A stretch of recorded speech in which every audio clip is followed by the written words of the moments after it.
The NHL is back on ESPN. It's about time.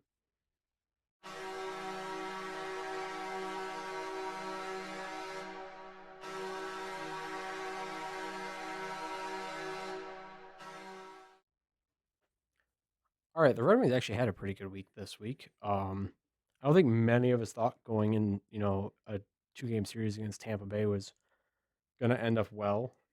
Well, I'm going to eat crow on this. I said they weren't going to win one game, and Uh, they should have won both. yeah, they should have won both. I was with you. I didn't think we'd win either of these games. I thought Tampa was playing way too good, and I thought maybe if we had a chance to be against Carolina on Sunday. Just speaking of that, we are recording this before the Sunday Carolina game, so we don't know what goes on in that. Right? We won't be talking about it. But back to Tampa Bay. Did they seem off to you, Tampa Tampa? Bay. I thought Vasilevsky was off in the first game. I didn't think Vasilevsky had a great game. I think that was maybe the difference in kind of making us look decent Okay, on Tuesday. 3-4 overtime loss on Tuesday. it's a I hell thought, of a goal by Coleman. Hell of a goal. yeah, it was, and that was basically. I'll talk about the OT goal, I guess, a little bit later. But the thing I I liked how we played first two Okay, periods. I thought we played pretty well. Um, But the Red Wings, we went into that defensive third period, and Blash just put us in a shell, and it was just we didn't keep our foot on the gas, and that was the problem. are you surprised though? I'm not. I called it in game chat on our website. That was what was going to happen, and it almost happened in Thursday as well. Let's not, I mean, yeah, we won on Thursday, and that was great, but let's not kind of gloss over the fact that the whole third period on Thursday, we were trying to play to maintain the lead. We were trying to lose that game. That's exactly what it was. You go into a defensive game in the playoffs like that, even if we get in the later on we sneak into the playoffs maybe, but you start playing these guys. You know what I'm saying? Maybe Come later on. on, not Come maybe not on. this year. I was wrong on that too. I thought for sure we'd sneak in this year, but That was a bad call. yeah. I mean, you go into defensive against a team like this. It's always got their foot on the gas. What the hell are you thinking going in? That's what they want. Yeah, They just and want I to mean, and shot for they're shot. a team that if you go into that shell, they're gonna feast on that. I They're mean, so fast. they are And so fast. Their passing is on point. I mean, all of it is just fantastic. They are a great team, and you can't do that. You have to take the puck out of the defensive zone. You have to try to score, especially when Vasilevsky's not playing maybe his best. You is know, he really that good though? I mean, he's won a Vasilevsky. Vesna. Are we really? I mean, there's a great team in front of him. Does he go to I don't know some other team, Buffalo, and play that good? Don't start with Buffalo. Did they? Uh, I don't think I, so. I think Vasilevsky's good enough. I think he's a top 10 goaltender in the NHL. Okay. Yeah, does the team in front of him, help him maybe with those Vezina wins? Sure. Is he Carey Price at Carey Price's best? No. No. Is he Bob Brovsky at Bob's best? No. But he's good enough for that team, and I guess that's what you need. I guess that's what yeah, we're trying to get to, right? Bernie's good enough. I think Bernie's good enough to win. yeah, I think Bernie's good enough to win, but we don't do the I right think things in Grice front played of his him. best game of the year On up to Tuesday, this yeah, point. on Tuesday, some people wanted to blame Grice for that, and I think that was That a was a hell mistake. of a There was goal. there was Wow. one there was one goal, the third goal against in the third period. I forget who scores it. Is it a maroon goal? I don't remember. Don't quote me on that. But it was 5-hole. It wasn't a great goal to let in, but Grice kept us in that game. That game could have easily been 6-7. 6-7 goals against. Oh, for sure. Easy. So let's not get on Thomas Grice for the Tuesday loss. That was just basically again the third period. We played for overtime. That's all Blash did that whole game. He played for Played overtime. scared, and he did it against the series. That first year he came in, he did the same damn thing when it came to when we played him in. Mrazek obviously gave up that behind the net, whatever the hell that was. But Yeah. at the same time, he did the same thing in the series. I was not surprised when we went to that defensive game, and we did it again the next game, the next night against a way worse goalie with McElhinney. Yeah, McElhinney Yeah. was, I mean, you want to call it the negative difference? I don't know. Oh, definitely. He wasn't sharp, and that I'll say this: McElhinney was the reason we won that game. See, I thought we played good Tampa, enough to win. we played good enough to win. I mean, we did win, so you can't say we didn't. But Tampa statistically was fantastic in that second game, and I think it was actually Stamkos said it at the end, like if you just watched the game and didn't pay any attention to the scoreboard, that you maybe would have thought Tampa would have won it. They outshot us. I mean, just everything was really tilted Tampa's way. But Bernier closed the door. Hell of a game by him. And Wow. Bernier was the best player on the ice Thursday. And By if you far. don't think so, you weren't paying The attention. goals they scored were he couldn't stop them. I mean, the Stamkos goal, the guy did a no look pass and Stamkos just buried it. Well, yeah, you leave Stamkos on the Anywhere on the off wing like that. Yeah, just completely open. Yeah, you're gonna pay. So But the stop on Killorn. Yeah, the stop on Killorn was fantastic. But then again, the third period, defensive shell, we almost lose it. It's 5-4 before the empty net. And I'll put it this way: Mantha had a good week. I absolutely hated him handing that off to Nemesnikov at the end for the empty net. Oh, I didn't. I think he pretty much put in his time. I told everybody. You guys sit here and it's like you want to blame Mantha. I mean, he's got to be involved. He's got to fight. I don't know what other than that. I don't know. He's got to be involved. Other than, being mad at Blashill. Maybe that's his motivator. Maybe he came out that day and said, "I'm going to shove it right up this guy's rear end." But at the same time, the guy's got to be engaged, and he was engaged that whole series. Everybody gets up for Tampa, all right, and he did. Yeah. You saw the hustle. The goal he did score was absolutely disgusting. It was ugly. It was pure hustle cringe. play. It was a cringe goal, but guess what? It's a goal. Yeah, power. It's a power forward goal. I mean, he jammed it in there, took it right to the net, right to the end, knocked everybody over on the puck, and he was the only one standing at the end of it. So yeah, I mean, he did it right. Zadina also had a great week. He had 3 points in 2 games. We should send him down too. We should. Whatever, whatever. He's over a point per game in that series, though, so maybe he'll stay. Maybe. Before every episode we do here, every video, I'm just going to play. We should play the clip of Khartoum getting his head chopped off in The Godfather and the horse head in the bed. Because that's what this is. This is what this is, and it's driving me nuts. It drives me nuts every game. I don't know. Sometimes I just, after the Svechnikov send down, I just wanted to slam my phone up against. Besides my kid keeping me up through the night, I wanted to slam my phone up against the wall. This is ridiculous. Yeah, I mean, we can talk about Svech right now. We'll go down the line, but I mean, we should just send Zadina down because that's the common theme with Blash, right? You produce, Rasmussen. Why didn't Ras go down? Whatever. We'll get to it. Okay, yeah, we'll get to it. We'll get to it. Another, nice thing this week, these 2 games, we had Larkin back. He scored 2 goals for us. One was just an absolute fantastic drive to the net, and he just kind of tapped it in at that point. It was open net. Yeah, but who passed that? Who's the pass? I want to say it was Fabry. I don't recall off the top of my head. I know Fabry was main assist on one of his goals. I don't remember if it was that one. But yeah, that was. I mean, Larkin. He had the motor running. The one thing, and I'll put it this way, Larkin. He gives all his effort, and you can't fault him for that. And maybe it was just he's been off a couple weeks. His face-off numbers were not very. I think he was pulling like the 2 games between Tampa. Right. I think it was like 35% in the it's dot. A good face-off team too. I'm sure if you looked up stats on them, that's a pretty good face-off team. Yeah, it is. It's a hard game to come back against and do as well as he did. But like I said, everybody gets up for Tampa. Well, 35%, I wouldn't exactly call it getting up. But he did enough to win. I think he was positive goals for against on the week against the 2 teams. Sure. I still question, maybe his overall playmaking ability. He doesn't necessarily look at the whole ice, the whole situation, going down. Okay. Could have made some passes to do better, but he's back. It made a difference. I've been kind of hard on Larkin all year, and I liked having him back. It was good. I don't really have anything bad to say about him this week. Well, he's got new line mates every game. We can't keep line mates together. He does. We're changing the lineup every game. We besides this week, we haven't found anything that works consistently. But I think I don't know, if Mantha somehow gets going and then you put him together and maybe Burke comes back. I don't know what the heck that's going to be. Yeah, is he dead? I mean, is this where we are now? Is he bad? Did I miss that obituary? It was interesting because they said he was week to week to begin with when he went down. Year to year now, man. I mean, yeah, he's been down for a long time. We can't get a straight answer from anyone on this. I really do. Boltman doesn't know on The Athletic. None of those guys know. I mean, all we know, upper body. Upper body. That's it. That's all we got. And we have nothing. So, I mean, and nobody wants to answer questions. We can't get honest journalism out of the press over there. I think Lean said James was the only one that pressed Blashill. Start pressing here. I know it's HIPAA requirements, whatever, but we need to know. We know we're not the worst team in the league anymore. We're climbing. We're climbing hard, boys. We're on the way up.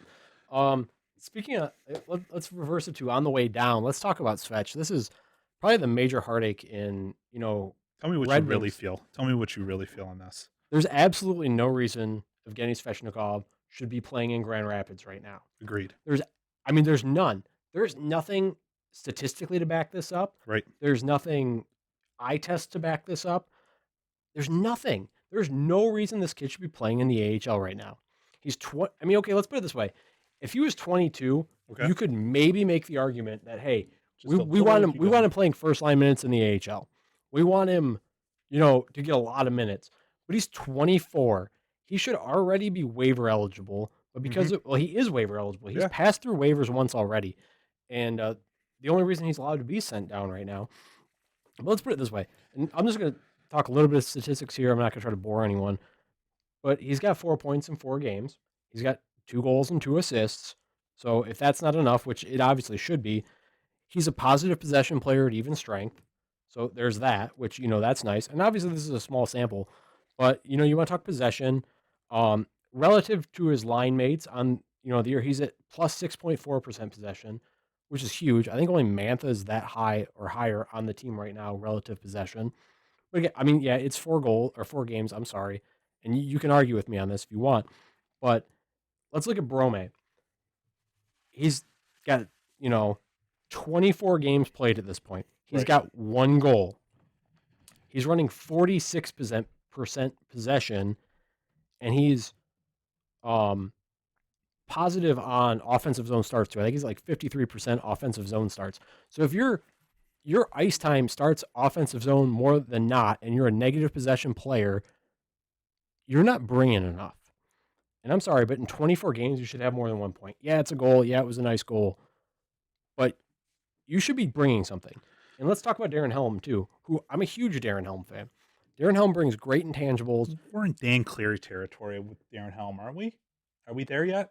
He's getting older. The offense is dried up. I love what Darren Helm's brought.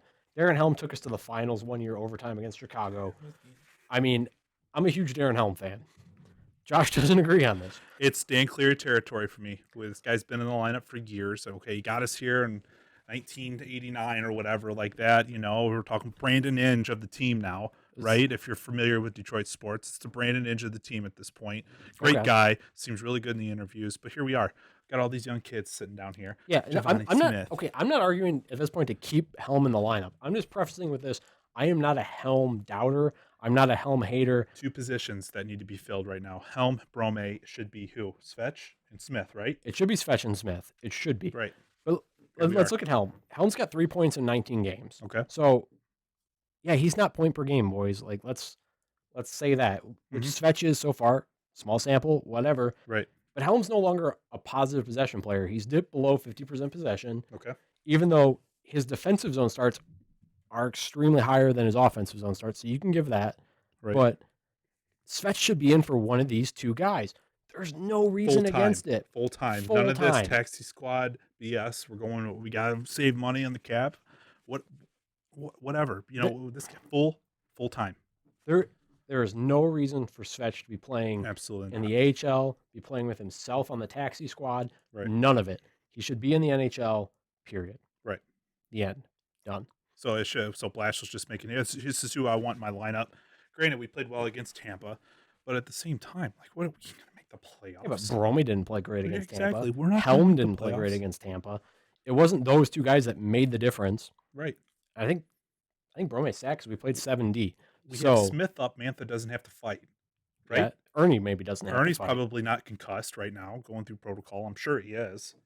But I mean, yeah, it's hard to say. He went back in the third of that game. Yeah, there is no way that guy was not concussed. He was leveled. He took a hell of a hit. It was funny, but all right, I'm gonna move on to Mantha because I can talk Svech all day. Mantha, he's probably the most criticized, most microscope player on the team. Sure. This season. It's Kenny's guy, right? It's Kenny's draft. Kenny's draft, yeah. He's always been a Blashill doghouse type person. God, yeah. Second most probably after Athanasiou, who's playing fantastic in LA. So who's the coach? Who's their new coach? Who's their new coach over there? In LA? Yeah. I couldn't tell you. Okay. That's on after my bedtime. But seriously. Mantha had a goal, 2 assists Thursday. I thought he played well Tuesday as well. He's just so up and down, and he easily gets the empty net instead of the goal instead of the assist to Nemesnikov there at the end of Thursday too if he wanted it. Right. And I want to talk about Mantha because everyone's down on him. Like everyone thinks, oh yeah, we should trade Mantha, and there's arguments to trade Mantha that I can get in on. Right. He's the oldest person in this quote unquote core that we've got, Right. and we need to be trending younger because we're the second oldest team in the league somehow. That's a great stat for a rebuilding team. Our taxi squad has all our talent, basically. I mean, yeah. Well, whatever. So, anyways, let's look at Mantha here and let's talk. Mantha's always been a great possession player. Statistics, people have always liked Mantha for possession, and he's still a positive for as bad of a year as everyone wants to talk about him having. Still 52.1% possession, even strength. So he's still winning the shot battle. Okay. A little bit of hustle. He's roughly even on zone starts, so he's not getting preferential offensive zone treatment. So should he though? I don't know. I think he should. Well, maybe he should. On the ice in that line, I think he's the most talented. But I'm talking about like just overall game here. He's not getting that, but he's still positive possession. That's kind of scary. If you think about it.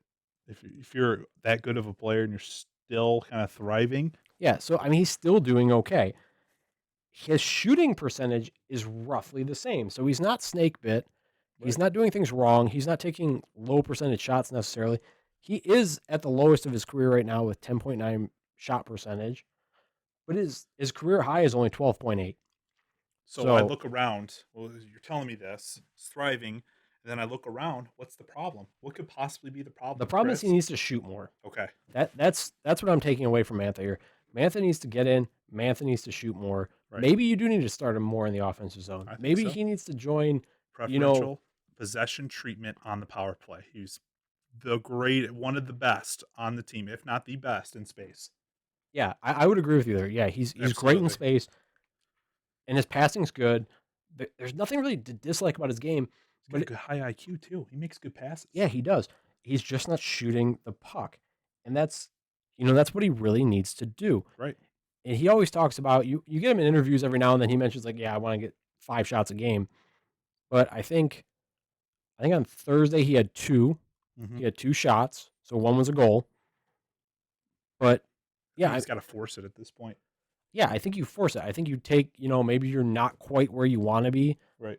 But he's got the great wrister. He's the best wrist shot on the team. For sure. Maybe Bobby Ryan, I don't know. But Mantha's up there. Zadina maybe too. You got to look at Zadina now. But he's been playing fantastic. Absolutely. When he's on. And I don't know. I don't know what to really talk about with Mantha other than statistically he's right where he should be. Except for the shooting. He's afraid to. I think that's what it is. I think he's afraid to shoot because he's afraid he's going to go back to the bench and get an earful from Blashill. I'm telling you guys right now, that's what this is. This is not Mantha being a bad player. This guy's dangerous. Every time he gets on the ice, every team knows that. They know that if he gets forgot about on the team or on the line and somehow gets in the doghouse of Blashill, he's not going to produce. But here's the thing. If he starts forcing a little bit more, maybe he's behind the net, facilitates a little bit more behind the net, just something to get him going. Because after that fight, I'm going to tell you what, there's a fire under that guy's rear end when he came. It wasn't probably much of years. A fight. I mean, it wasn't. Doesn't matter. The guy dropped him, and he wasn't afraid to. And he made that hustle play for the goal. That's big. And then guess what? He was having a good enough time to drop that pass back to Nemesnikov. Right? I know you hate it. That was more of a thing. Probably an inside joke going on there. Nemesnikov has a problem getting it going. So guess maybe what? Maybe it's Nemesnikov against Tampa Bay too. Its former team traded him. There you go. There it is. Maybe put him away. Real answer. I don't know. Well, after Mantha, right now we've made the halfway point of the NHL season for the Red Wings. We've played 28 games of 56 to play. Are you optimistic? Yes or no? Don't give me the breakdown. I'm very even keeled about this. I guess I'm optimistic. I'm not optimistic. But I'm not pessimistic. I think what's going to happen is going to happen. Here's the thing I am pessimistic about, and it's a travesty to the NHL, is Buffalo going full tank. They've got 3... Clearly going full tank. Clearly. We're not hiding anything anymore here. No. They've basically said that Eichel is out for the foreseeable future. He's not going to play. Going to get traded probably. That's the end of their... I think that... I mean, it's not obviously the end of their franchise, but what do you do if you're Buffalo to your fans? Relocate. to Hartford. Yes, probably. It's terrible. You should go to Anchorage after that or Oh, something. I right. mean, you're just. But here's the thing: like everyone here in this kind of Red Wings bubble. The hardcore right, like, okay, we're doing this. We're gonna get a good pick. It's not a great draft year, but there's some talent out there. We can maybe find it. Right now, we're fourth worst point percentage. So we could Kind of possibly climbing pick out. on the old rules, and they're going to vote on new draft, lottery rules. I think over the next What the week, hell that and means? we'll talk about it next weekend, maybe if it is ratified or voted on. But we could pick as low as seventh again. Right now, the way things are going, New Jersey with 2 first overalls are worse than us. Buffalo with Taylor Hall, Jack Eichel, Rasmus Dahlin, Ristolainen, Jeff Skinner with the worst contract in the NHL now. Right. I'm just going to put it this way. Buffalo is an embarrassment They of a are team. absolutely awful, and it's clearly what they're trying to do here. And here's the thing: well, I don't know what the rules are going to be. What they're going to find out what the number one pick is before the draft, and then do what they did last time, acting like they come out with the cards, like, "Oh, here's the anonymous picks. Here's the picks for the anonymous draft that we have." Yeah, well, Get out of here! Somebody saw those. Like, come on! Like, hey, slip the Detroit back to. Josh with the conspiracies. No, for sure. So, anyways, There's a that's why I'm not overly optimistic with the next 8 months of the NHL here. Yeah, we're not making the playoffs, and no one expected us to. We're playing okay. The defense is better. Bernier's been good. Mm-hmm. We haven't seen much development from the younger guys. Rasmussen's kind of hit and miss. Svechnikov's down. Smith is down. Larkin's playing okay. The defensive game for Larkin's better. Mantha's up and down. Right. Bertuzzi's been out for what seems like forever. And I don't think he's played this year. If you think about it, I really don't know. The only thing I'm optimistic maybe for is the trade deadline. But when you've got Sure. teams like Buffalo basically saying that they might start selling off now, I mean, what do we have that compares with some of those big assets? Not much. The only thing that's going for us right now at the trade deadline is the low salaries in this, flat cap world where, maybe we can sneak some guys into other teams because, they're not going to be paying as much. And maybe we can take back a bunch of salary because we aren't at the cap to try to facilitate that. I don't know. But Buffalo needs to be punished straight up. They have squandered every field. They've gone through coach after coach after coach. I don't even know what their vetting process is, but here we are. Their ownership's a travesty too. It's a travesty too. That Ralph Kruger coach right there was supposed to be a good thing. I heard great things about him being good in the locker room. That was supposed to change the culture. Something is going on, period, with that franchise. Buffalo's Buffalo's like the Lions of the NHL. I'd say they're worse. Like, how do you go through that? It's like, what are you gonna? It's so tough to be worse. Stafford's no Jack Eichel. He's not one. He was never gonna be a franchise changer. Megatron was, but it's just a receiver. Somebody's got to own the ball. But what I'm saying is here, they should be punished for the way they're handling this. I would do some serious vetting on this team about what this Eichel injury is, because if this guy wants out of Buffalo, just say you want out of Buffalo, because they're gonna go, and if they go trade this guy, what are they gonna get for him? You're gonna get a lot depending on where you trade him. The cap is a problem there. I think he's at 10 million. Well, they're going to buy out Skinner, right? You buy out Skinner. You can't. I don't know if you can. That deal is the worst in the NHL by far at this point. You're going to need city funds for that. Yeah, the old government bailout. Yeah. All right. Quick look ahead. 2 times Carolina, including Sunday. 2 times Dallas. We're 1-2 against Carolina. We're 0-2 against Dallas so far in the year. I want Carolina. I'd rather, if we win 2 against Carolina, I wouldn't mind. Wouldn't care with Dallas. I think we're going to win 2 against Carolina. I would love to. That would be my hope. I don't think we will. We'll probably drop 3 out of 4. Okay, I think that's fair. I think one game against these. Carolina's got a great offensive team. And when their defense is down, they're good. A lot of shots from Carolina always. Razek's out for Carolina still, I believe. Their number one goalie. Carolina, they shoot from anywhere and everywhere. So I think if we play more Grice, we're not going to see as many wins, as much as I don't want to say that. We got trade value in Bernier, right? So just throw him in there. Yeah, I mean, Bernier's. I think Bernier might be the best UFA goalie in the league right now. Bernier's been playing fantastic. I think to get there, I think Zadina needs to keep playing well. Mantha needs. I think they both will. I think the X factor. See if Larkin keeps going. Yeah, I think Lark. Yeah, Stellar defensive play too. Maybe a goal or two from the power play on the defense from had Stetcher in the last game right there. Was that snipe? Stetcher was great to get back this week too. I didn't bring him up in the beginning, but yeah, Stetcher made a big difference. Yeah, Maybe our best defenseman right now is Stetcher. great skating. Great Yeah, skating it's guy right fantastic. there. Him and Merrill. I was watching a little bit of clips from Merrill when they mic'd him up. It's actually some pretty good footwork there for that big guy. Yeah. He's actually a really good, average, maybe slightly above average defenseman. But yeah, he's very good puck moving defenseman. Oh, we ran a little long here, but I don't have anything else. I'm good. I'm done.